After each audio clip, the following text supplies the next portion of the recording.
ఆంధ్రప్రదేశ్లో తాజాగా విడుదల చేసిన డిఎస్సి నోటిఫికేషన్లో సెకండ్ గ్రేడ్ టీచర్ అంటే ఎస్జిడి పోస్టులకి బీఈడి అభ్యర్థుల్ని అనుమతించడం మీద హైకోర్టు ఆగ్రహం వ్యక్తం చేసింది. సుప్రీంకోర్టు ఆదేశాలకు విరుద్ధంగా నోటిఫికేషన్లో అనుమతి ఇవ్వడాన్ని తప్పుపట్టింది.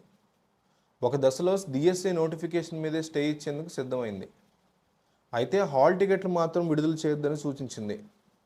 ఇవాళ మరోసారి ఇదే అంశం మీద హైకోర్టు కీలక విచారణ చేపట్టబోతోంది. తాజాగా విడుదలైన డిఎస్సి నోటిఫికేషన్లో ఎస్జిటి పోస్టులకి బీఈడీని కూడా అర్హులుగా పేర్కొనడాన్ని సవాల్ చేస్తూ పలువురు హైకోర్టును ఆశ్రయించారు. ఈ పిటిషన్లను విచారణ జరిపిన హైకోర్టు ధర్మాసనం కీలక వ్యాఖ్యలు చేసింది. దీని మీద సుప్రీంకోర్టు తీర్పు స్పష్టంగా ఉన్న నోటిఫికేషన్లో బీఈడీ అభ్యర్థుల్ని ఎలా అనుమతిస్తారని ప్రశ్నించింది. విద్యార్థులతో ప్రయోగాలు చేస్తామంటే ఒప్పుకోబోమని తేల్చి చెప్పింది.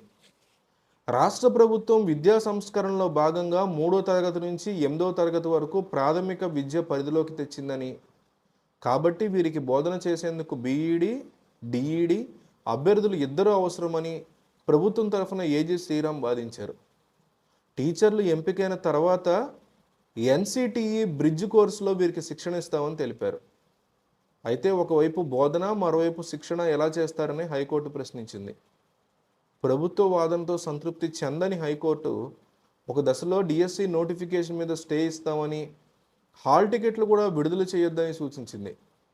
అయితే ప్రభుత్వం నుంచి అదనపు వివరాలు సమర్పించే వరకు మధ్యంతర ఉత్తర్వులు ఇవ్వొద్దని ఏజీ కోరడంతో ఇవాల్టికి విచారణ వాయిదా పడింది.